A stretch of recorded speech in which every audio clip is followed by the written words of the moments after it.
Hey everyone, welcome to the RotoGrinders Morning Grind Podcast. I'm your host, Stevietpfl. It's Monday, it's November 30th, it's 2020. It's NFL Week 12 review time. It's also Cyber Monday. It's also the last day of November before we head on over to December. I'm joined by my good buddy, Blenderhead. Jordan, how are you doing, my friend? Well, I think December started early because Derrick Henry went off. I'm And telling you. December, if you don't have enough Derrick Henry, I couldn't win really many. I didn't have a chance at GPPs when, I only have like 5% Derrick Henry. I have plenty of Tyreek Hill. He puts up 60 points. But after those 1 p.m. games, it's like, let me take a look at my Derrick Henry lineups and go, oh, great. I have a Raiders car stack in there. So like that didn't get in there. Right. So you look through all those and you go, okay, it doesn't really matter what the 4 p.m. games happen because, I have no chance at first place. I mean, I cashed a bunch of lineups over 200 points, but like I know that like without a Henry Hill lineup that I ain't gonna get to the top of the mountain. Yeah, I had some good Mahomes Tyreek teams, like even like running back and everything, but like it was like with Antonio Brown. Like I was way overweight on like running it back with Antonio Brown, and you weren't gonna get there on 2 catches from Antonio Brown. Tyreek could have put up 100, and I still wouldn't have gotten there with 2 catches from Antonio Brown. So we'll get into that.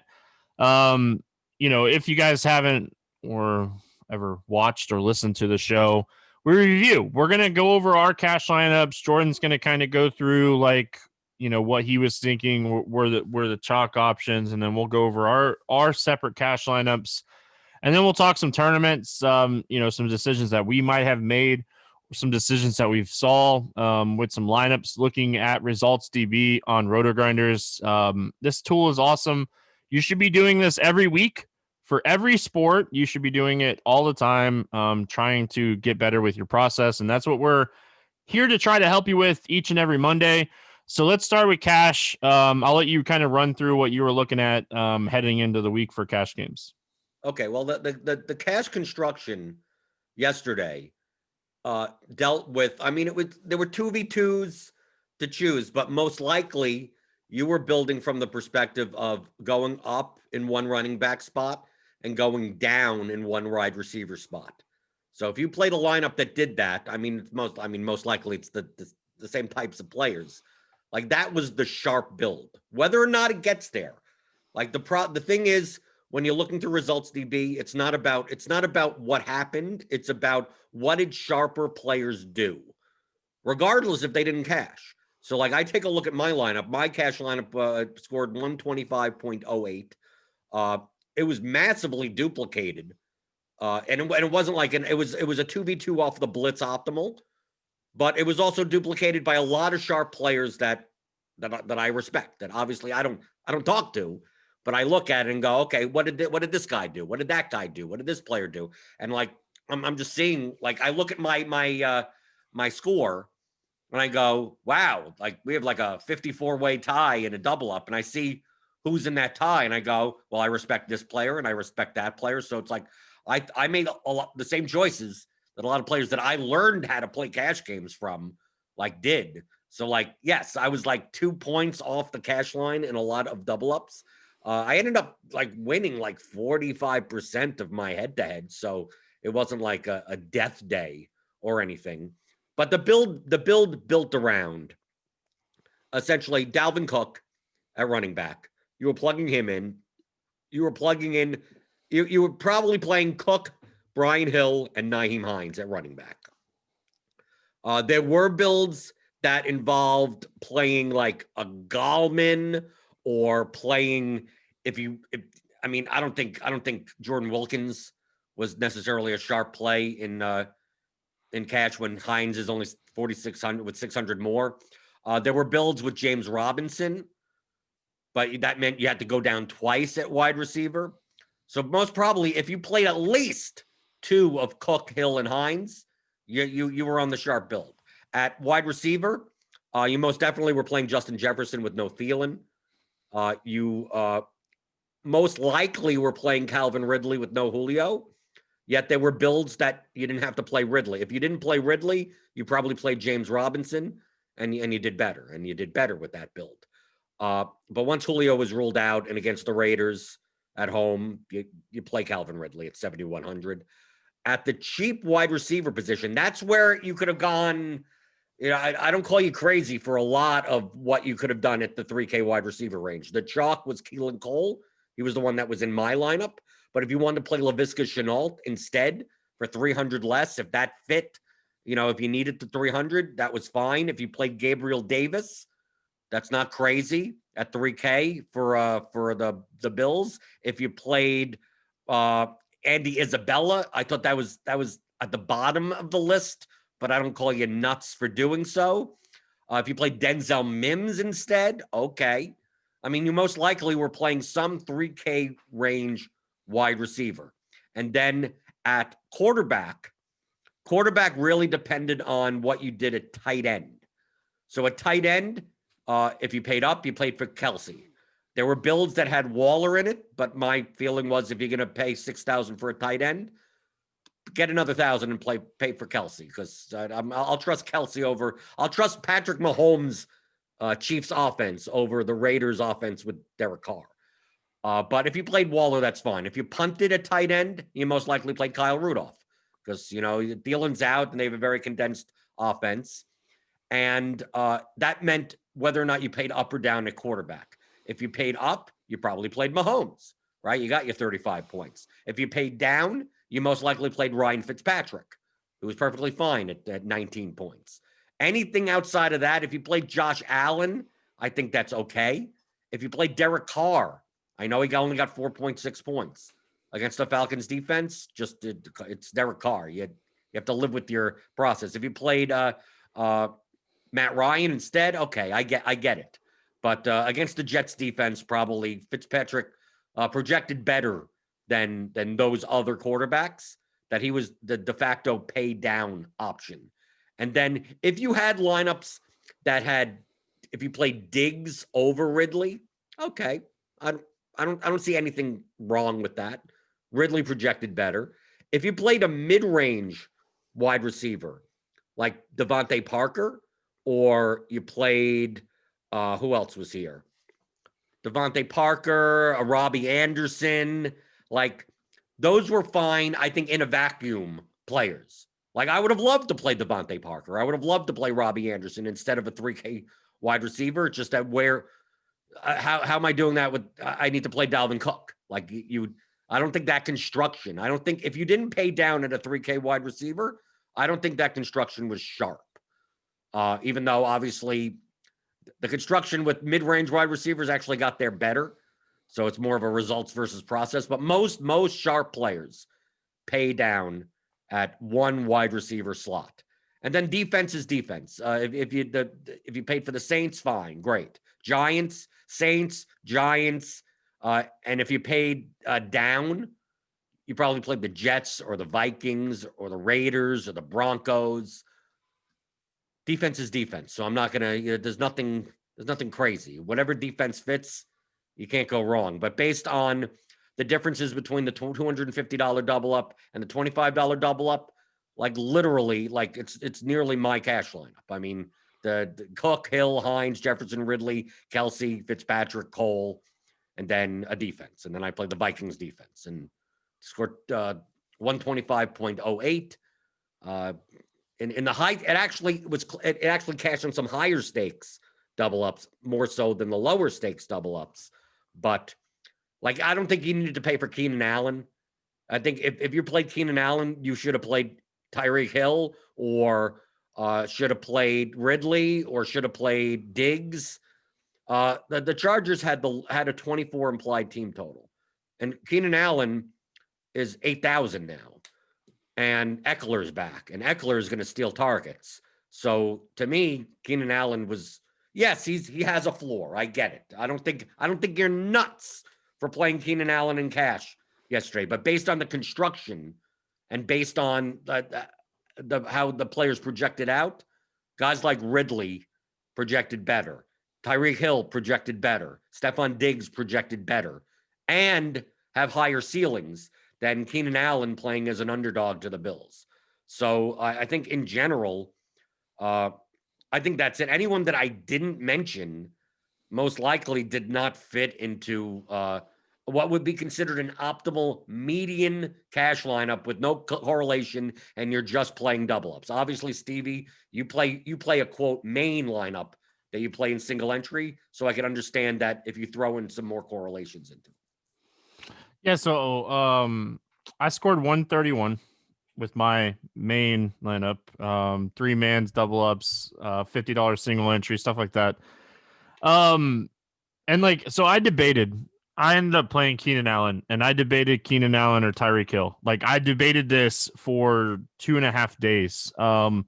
If you read, it only turned out to be a 44-point difference.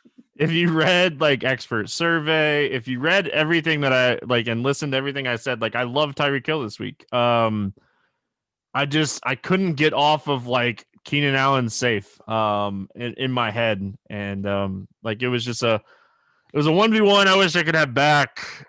I can't. Did you even consider Ridley, or were you off of Ridley because you just thought the Falcons offense was going to be bad? Okay, so again, like we talk about this every week, but I play like a main lineup, so I played in like single entries.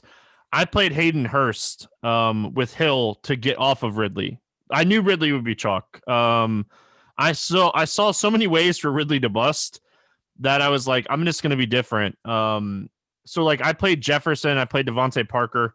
I played the 3 running backs. I played Cook, Hill, Hines. I didn't see a reason not to play those 3 guys, even in single entry. So like I got different by playing like Devontae.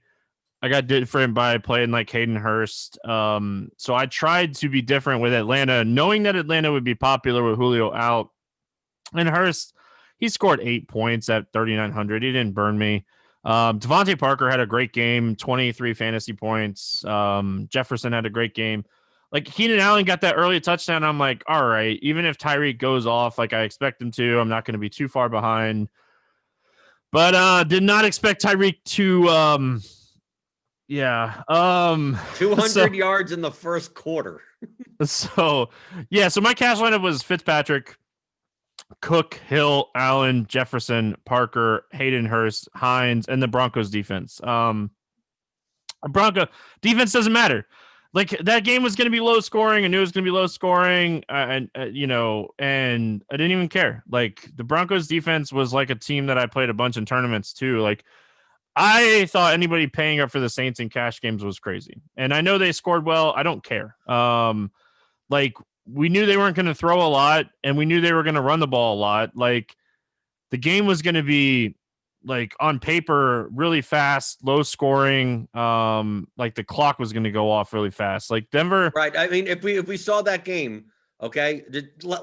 If I told you this beforehand, Stevie, would you be confident in the ceiling of the Saints defense? Now, from a floor perspective, points allowed, like if they only give up, that's a 4 to 7 point floor, which is great for defense, especially at a varying position. So I don't want to poo-poo if you play the Saints defense. But Stevie, right. Hinton, the Broncos as a team had 9 dropbacks. He was 1 for 9 for 13 yards, 1 completed pass to Noah Fant, 2 interceptions, and the defense had 1 fumble recovery. But if I told you that you're playing a defense against a team that will only have 9 dropbacks in the game, especially when if you play against a team, if you take the Chargers against Josh Allen, that's never like a bad thing because they're going to throw the ball 40 to 50 times. The defense against the Bengals, typically dropbacks are correlated to defensive takeaways and not rushing. Rushing is, if they could stop the run, points allowed. But unless you pitch a shutout, like the points allowed doesn't matter that much. So like Stevie, 9 dropbacks. Like, are you in all that enthralled about playing the defense against that type of team? No, like you're not.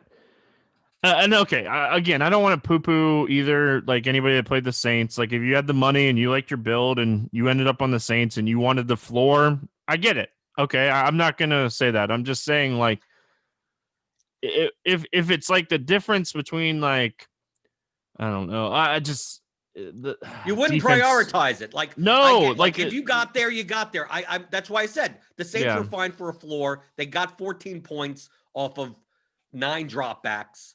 I think it's an 80th percentile outcome, which is fine. But if your thought process was, I need to plug in the Saints defense and I have to prioritize that.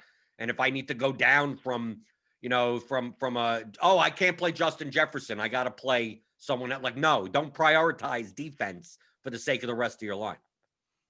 Yeah, for sure. Like, again, if you ended up on them and you had the money, that's fine. They had a good game.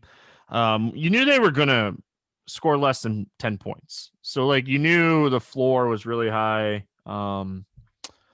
Just a weird week, man. It was such a weird week in general. There's so many weird things that came out of this week, as far as like with COVID and stuff and people being out, but I don't think my build was crazy. Like I said, I wish I could go back and switch out Tyreek Hill for Allen, because I was really high on Hill. I should have just said screw the floor and went for it. But it's not like Keenan Allen did bad.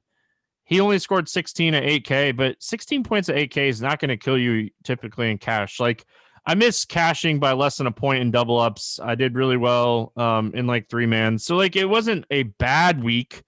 Tournaments is where I got I didn't do good in tournaments this week, and we'll talk about that in a second.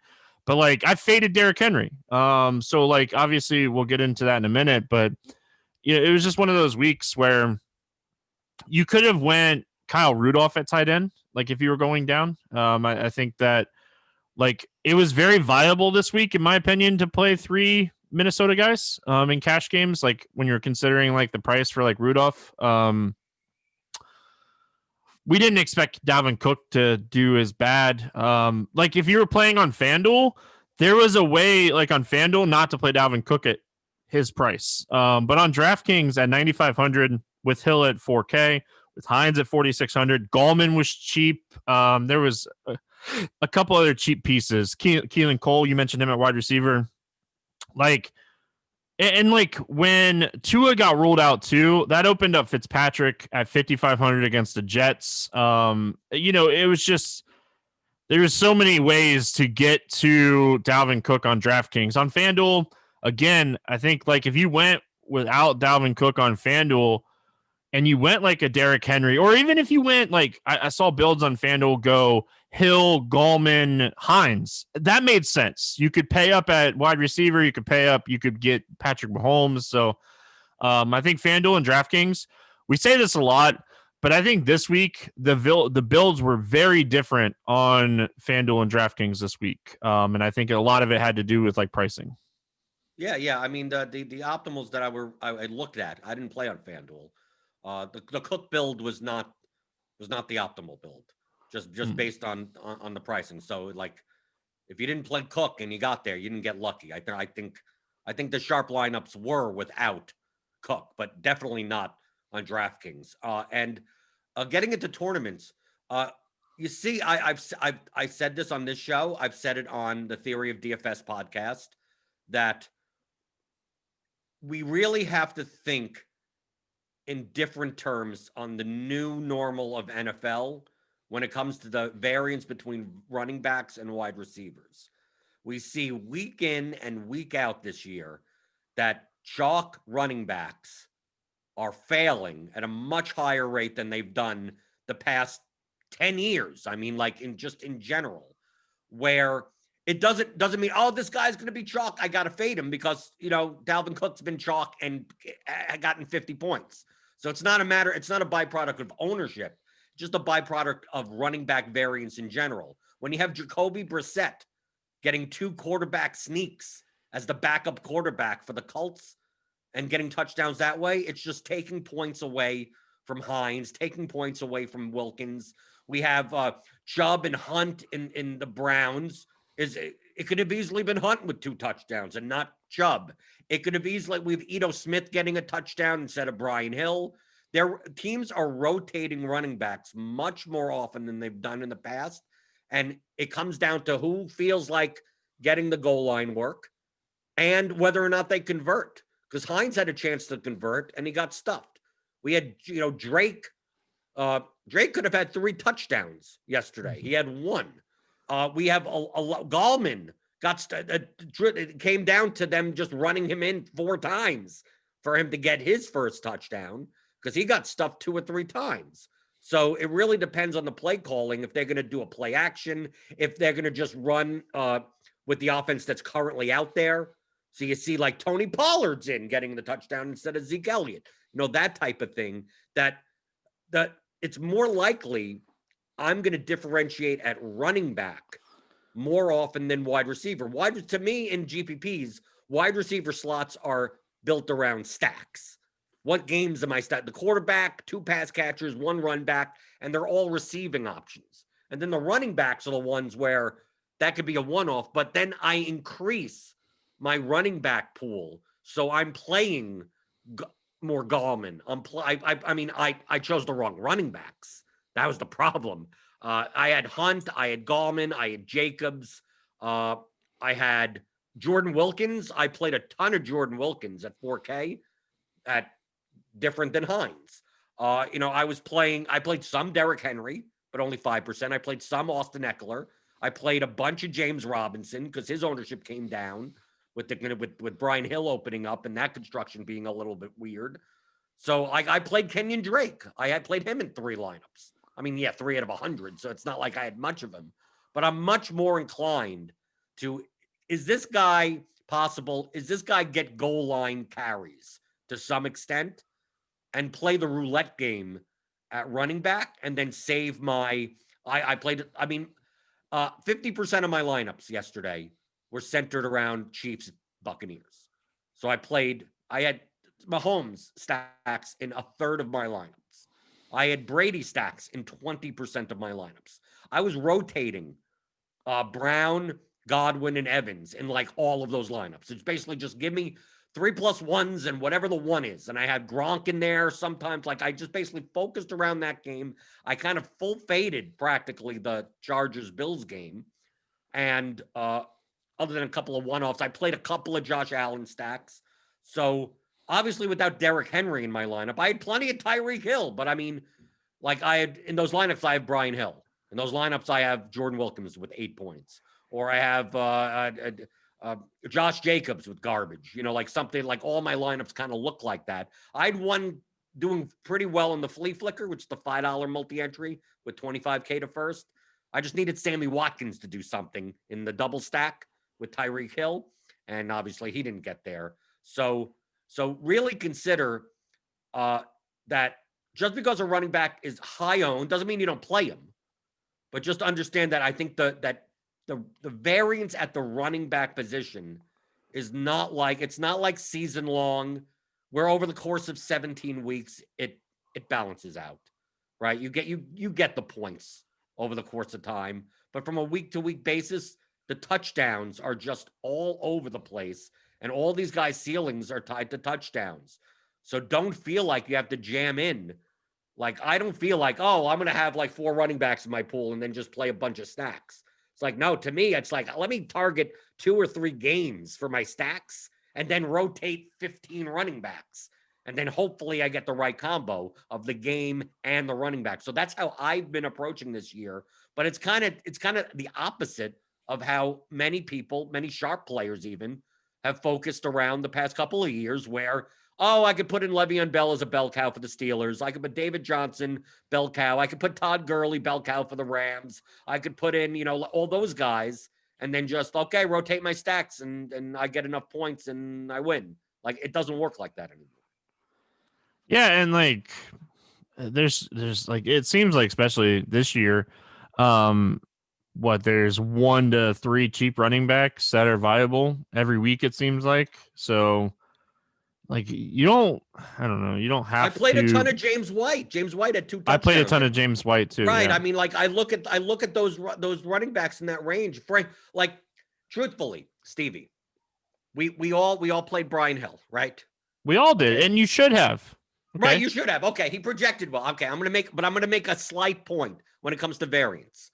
If you looked at projections, Brian Hill projected better because he projected to get 60 to 65% of the running back work for the Falcons at home with a decent total against the Raiders defense that sucks. So you project that. You also project him for 10% of targets or something, 8%. He didn't get that. But you would essentially, if you treated Brian Hill as if he was Todd Gurley would normally be priced at like 6,000, 5,800 or something. So you're getting him at 4,000. So that's the reason why you play him. But if we're projecting him for 65% of the runs, 8 to 10% of the targets, like what, other than the team total and the quality of the offense, what is the difference between Brian Hill and Frank Gore? Like, is there that big? Gore's going to get 70% of the work, right? And he's going to get 8% of the targets for the Jets. The Jets suck, though. So, like, but the functional difference of how the running back runs, what's the difference between that and Frank Gore? I mean, obviously James White is more of a third down back, so he doesn't fit that bill. But like, you could find guys that get 15 touches in the 4 to 5K range and just hope they fall in the end zone, much more so than paying up 7 or 8K for 20 plus targets, 20 plus touches on a better offense. And because they need, if they don't get the touchdowns, you're dead, right? Derrick Henry has plenty of 8-point games in his arsenal, right?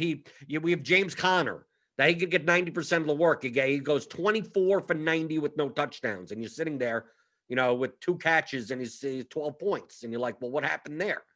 Like, if you're relying on just touchdown variance, why not play Frank Gore? I played Frank Gore in 4 lineups because I saw, like, he's going to be 1% owned, and I'm not afraid of the Dolphins necessarily, but what makes him any different from Brian Hill? Enough so that why should I be playing 25% Brian Hill and 0% Frank Gore? It just, functionally, it doesn't make any sense. Like, I'm going to play some Frank, why not? If I would have told you yesterday before the slate that Brian Hill was going to play 50% of the snaps at his price, would you have changed your mind at all?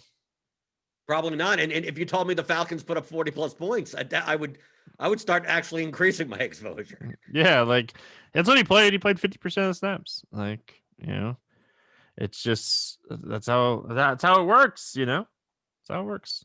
It's NFL and it's changing. We talk about it every week, it seems like, too. That's why, like, I'm not ever afraid to play like a wide receiver in the flex now. Like, I probably play more wide receiver in the flex than I do at running back in tournaments now. So let's switch over to tournaments. Nothing too crazy here. I think, when you're looking at this week, really good correlation this week with Kansas City and Tampa Bay. That was one that I feel like, we always kind of point out bad correlations, but like Antonio Brown was a good, like, he was a high correlation percentage wise. People ran it back with Godwin. People ran it back with Evans. Some people even ran it back with like Rojo. And like, if you ran it back with Rojo, he was probably the guy outside of maybe like Gronk, that like didn't kill you if you ran it back. It was one of those rare things when a guy goes off like that, like Tyreek Hill and Mahomes, like the combination of those two guys going off, like, you didn't necessarily need a run back, but you're not going to have a guy put up 200 yards and 3 touchdowns every week. So correlation still matters. I'll let you kind of go first through here. What kind of stood out to you when you were looking at tournaments from this past week? Well, I mean, I'm looking at all the millies. I mean, just the Mega Millionaire, the 101 Millionaire, the regular Millionaire, and then the play action. I mean, the big difference, obviously, with the value running backs, like Brian Hill was way more owned in higher stakes than it was in lower stakes. So obviously lower stakes players, got there better. Hines much more so, but I mean, Hines put up 17 points. He was fine. From a stack perspective, seemed like Raiders stacks were much more prominent in lower stakes than in higher stakes, and same thing for Chargers. So like Herbert, like I didn't even have Herbert. I was mostly fading the game, but like I wasn't playing Herbert, Allen, Henry, Williams. I mean, I played some Josh Allen and then used one of the receivers as, a run back. But for the most part, the the highest correlations in NFL and in most sports from a broad perspective are implied team totals. Like the spreads and totals of an NFL game, the closing line of NFL in a sports book on a general in the betting market is the most efficient line there is in all of sports betting, right? That closing line, not like professional sports bettors can't beat the closing line of NFL because it's such a liquid market. So being that if you were to take the closing lines and you extrapolate it out over the past 40 years, it's going to be the most, it's going to come closest. It's going to have the highest R squared. So if the implied total is, if the Chiefs have the 30-point total and they're more than likely going to be closest to that 30 over the course of, who knows, a large sample size. So when you take a look at that and you go, well, Herbert is 7,200 and Keenan Allen is 8,000, right? And Mike Williams is 5,000. You go, okay, I'm like, I could play Mahomes, Hill, and Sammy Watkins for the same price with a touchdown higher implied team total. I was talking to someone that wanted to play Chargers, and I said, well, Chargers have a 24 implied team total. Like, dude, the Patriots have a higher implied team total. Do you want to play Newton, Myers? You want to play that type of line? They go, no. I say, let me take a look. The Raiders have a team total that's 4.5 points higher. So if anything, you play Carr, Aguilar, Waller, or anything like that. It's like, well, I don't want to play Derek Carr. It's like, well, for the price, you should be looking at these implied team totals. Like the Dolphins had a 25 implied team total. Fitzpatrick was for 5,500. Devontae Parker's wide receiver 1 for 5,900, right? Gesicki is 4,300. You know how much cheaper that is than Herbert, Allen, Henry? And they have a higher implied team total going against a really bad team as opposed to being an underdog against the Bills. So I think a lot of people look too much into the plays and not into like just the overarching, like what will make me money plus EV over the course of time more so. So that's why when people ask like what teams, why didn't I play much of the Chargers? It's like, well, out of the 22 teams on the slate, the Chargers had the 15th highest implied total. 15th. So, and they cost the same as the teams that were at the top. If they were cheap, yeah. If they're vomit stacks, yeah. If you want to play a Jags vomit stack, I mean, that'll cost you barely anything. And hopefully they do well. I mean, yeah, I get it, but I'm not going to pay top dollar for this. So I see, to me, playing Herbert stacks was minus EV. A lot of people did that in lower stakes, not in the higher, not as much in the higher stakes. I think if you did play that game, you played it from the Josh Allen side, which was the chalk side to play it on. But it made sense because they had a team total that was higher. But outside of that, like, I don't see any really that much discrepancies. I mean, most people ran back Chiefs stacks. Most people ran back Bills Chargers stacks. The only thing that I see that should have been probably done more, which is what I did, is putting Panthers with the Vikings. Like I take a look at Robbie Anderson, and he's 7 to 9% owned. But when Cook and Jefferson are that high owned, like why not? DJ Moore was anywhere from 4 to 10% owned. Samuel was 6 to 13% owned. So they were owned enough. So like it's not like people made that secondary correlation there, but it's still like when Dalvin Cook's 40% and Jefferson's 20%, like most likely if I built most of my lineups that had like one of them in with someone like Robbie Anderson in, and obviously Robbie Anderson kind of got there, but the Vikings kind of didn't. I mean, but I think that was a sharp way to go. The same thing with Devontae Parker and like Denzel Mims. Like you could do something like that. I think more people did it this week than in past weeks, so there's nothing that much to scold from. But we only got 5 weeks of the NFL season left. Brush up on these correlations and how to make your lineups a little bit more higher probable, higher variance, and so that you don't have to get like 9 things right. I know the winner of like whatever the play action, like that was like 9 dart throws and they all got there, right? Yes, those lineups can get there, but it's just extremely much. It's much more harder to do that than to try to like, I have a lineup that I only need to get 3 to 4 things right. It's going to be more probable, but still, obviously some random lineup can win with a 5-point quarterback. So one of the things I want to talk about when I was going over results DB this morning that I had noticed that I wish I would have seen and would have used more this week. And I don't want this to come off as like results oriented either, but Dalvin Cook, we knew was going to be massive chalk. We knew he was probably going to be the highest owned player on the slate. One of the things that I wish I would have done more, I did it a couple times, but I wish I would have done it more, was go Cousins with Jefferson and Rudolph, and look at like the Minnesota passing game more, because we all played Jefferson. Rudolph was popular. Like, we all played the pieces. We didn't play Kirk Cousins. Like, looking at like the 5 tournaments that I have up in front of me, Kirk Cousins was 1.3%. And most millionaire makers, he was right around 1.3. He got a little bit more ownership in the play action at 1.68.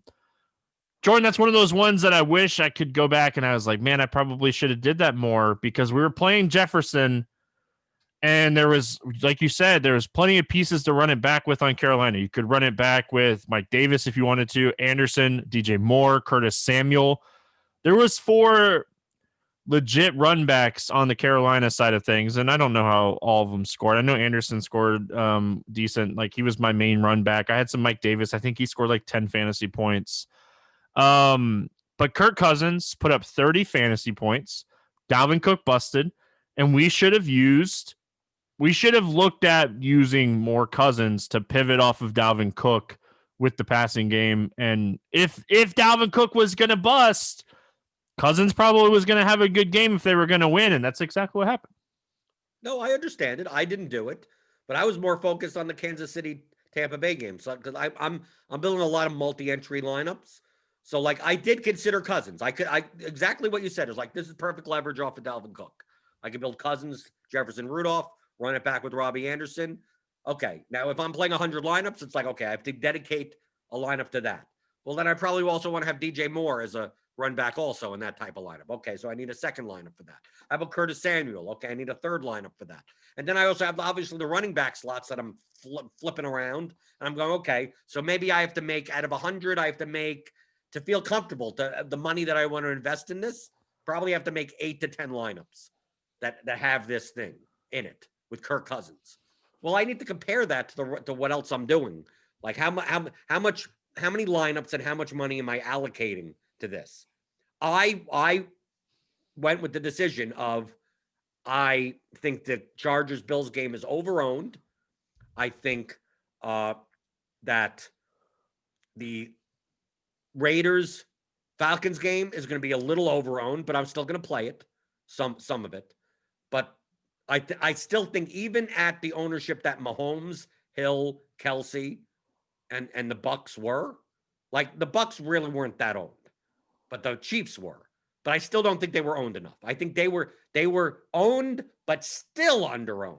So my attitude was, I'm just going to go as much as possible. Not just the Mahomes side, the Brady side also. Brady was like 5% owned. So why can't I do Brady, Godwin, Evans, and then run it back with Tyreek Hill? Like, that's perfectly fine to me. But look how many options there are on the Buccaneers. You got 3 wide receivers. You got a tight end. I didn't play any of the running backs. But, like, how many combinations do I need? Because I also have Watkins, and I have Hill, I have Kelsey. So if I'm doing doubles and singles of both sides, so I'm doing Brady with a single with a double, I'm doing Mahomes with a single and a double, and I still have all these running backs that I'm flipping through here. It's like, dude, this is the game I want to invest in.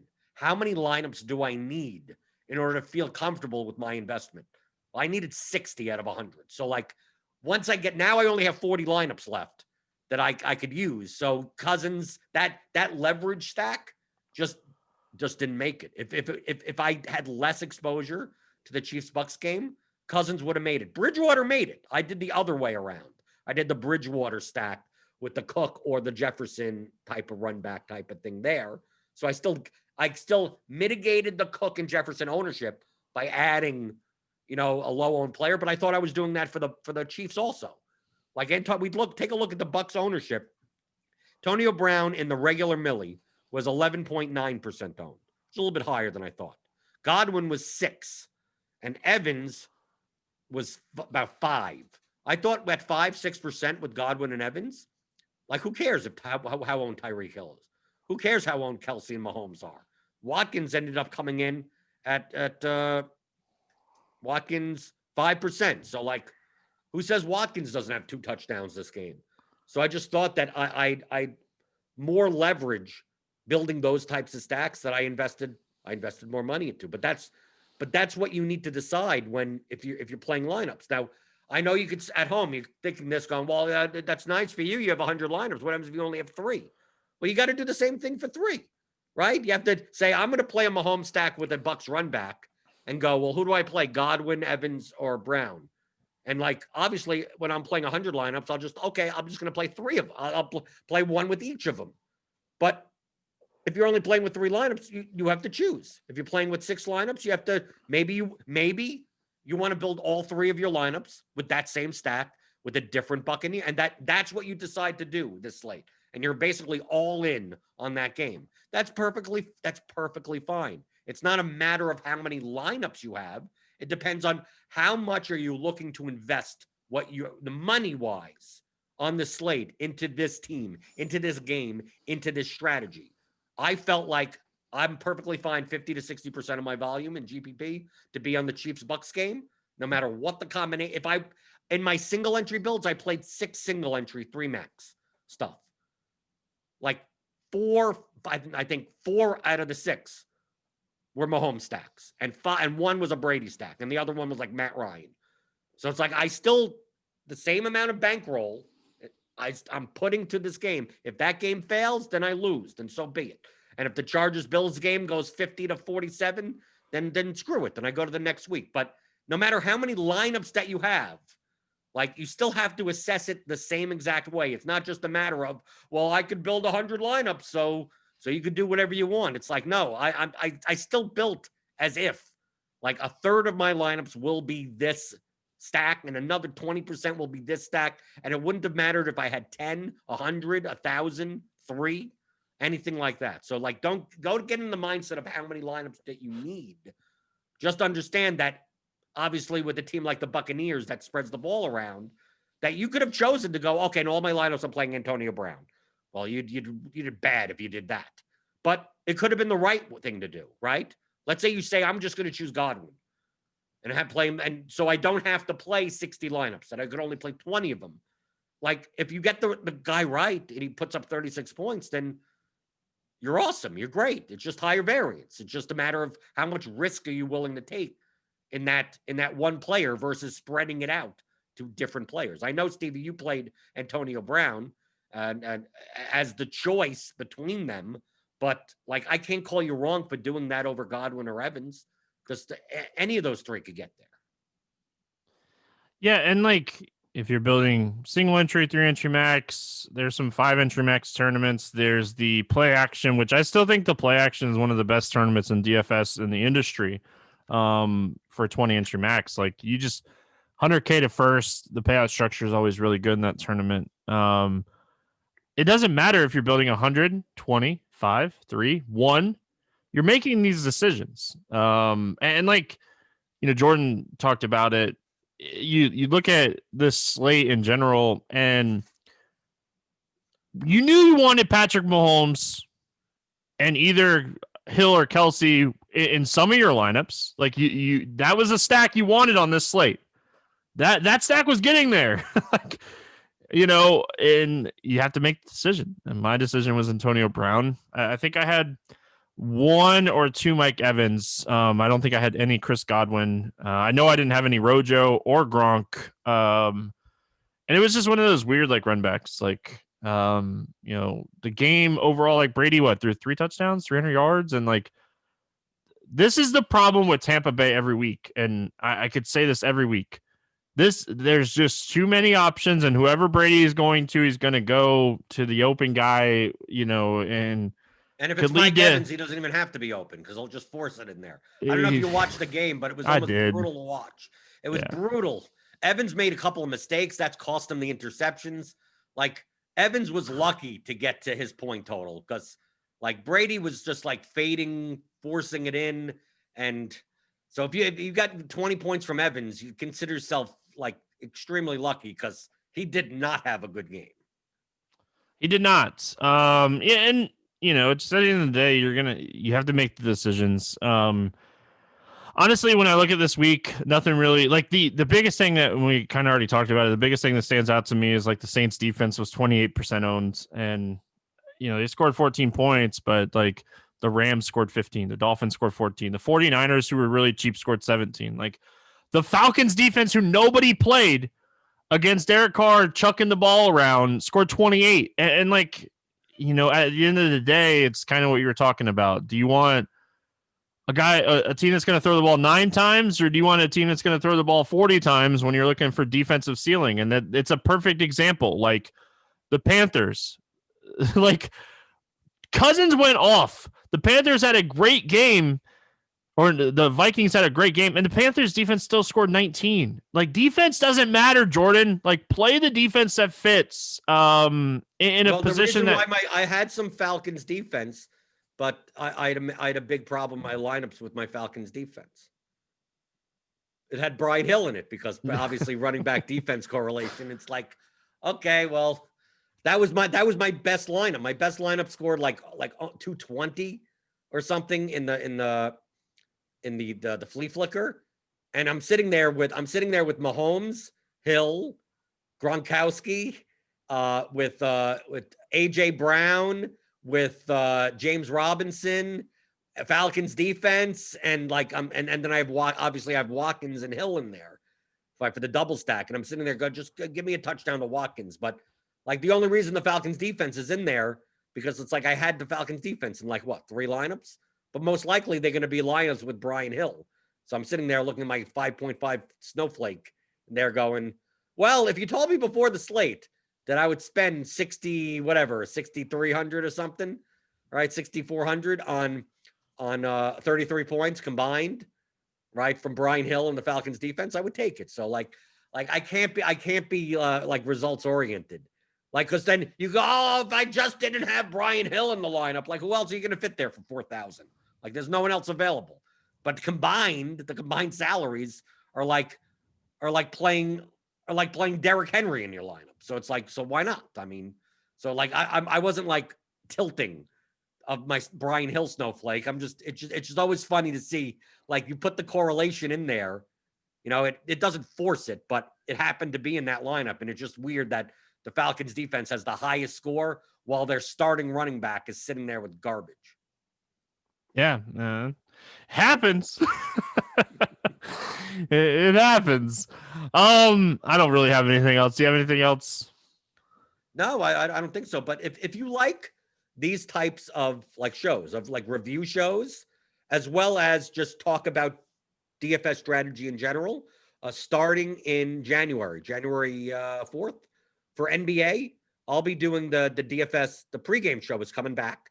11 a.m. Eastern time every weekday. So Monday through Friday. So we'll be going over NBA, just go through results DB, just like this, like what me and Stevie do for NFL. I'll be on going through results DB from the slate before, as well as talking about general strategies. Obviously in NBA at 11 in the morning, it means nothing because by the time the afternoon comes around, 6 players are out and these players switch around and who knows. But if you want to subscribe to the RotoGrinders YouTube channel, that'll be on, and I'll also have some guests every once in a while. So if you do enjoy this type of programming, the DFS pregame show is coming back. I'm assuming it'll also extend into MLB season as well. So click that subscribe button on the RotoGrinders YouTube channel and look out for that in January. I think NBA is one of the sports you should look at every day. Like baseball, I'll be honest with you, I don't look at baseball every day in results DB, but I do. I try to look every day for basketball. And football, I look every week. That's what I do on Monday and Tuesday. I go back and I look and see there's anything that I feel like I missed, or if there's something that maybe I was too overweight on, like I was probably a little overweight on like the Cleveland defense this week, and like they did it. But so yes, make sure you're checking that out. We'll talk about it more. We're definitely still going as far as like football goes for review shows through the end of December. So we'll be here for the next few weeks. And then I don't know if we'll continue into January because we will have basketball going in the podcast for basketball. So you get a few more football ones of these for sure. Jordan, always a blast, man. Make sure you guys are checking him out. Always in Discord. This guy lives in Discord. He might be the only person at RG that has more Discord posts than me. Like he might be the only person. So, and I post in Discord a lot. Like I live in the CSGO channel. The podcast for Tuesday will be CSGO. We're going to talk some specialist stuff. I'm excited for the podcast for Tuesday. We have really good esports contests going on right now. So make sure you guys are checking out Jordan over there in Discord. You can also check him out, Theory of DFS. He wrote a masterclass. You guys can check that out. It's awesome. 15 hours if you want to get better right before basketball season. You can use it for any sport, though. So make sure you guys are checking that out. Again, listen, Core 4 right now. Take advantage of football. Basketball is about to start. Take advantage of Discord. Discord is awesome. We're always available. There's a bunch of people from RG that's always in Discord. So make sure you guys are checking that out. That's going to wrap it up here for Monday. We'll be back on Tuesday talking some CSGO for some big contests up for that. We'll see you guys then.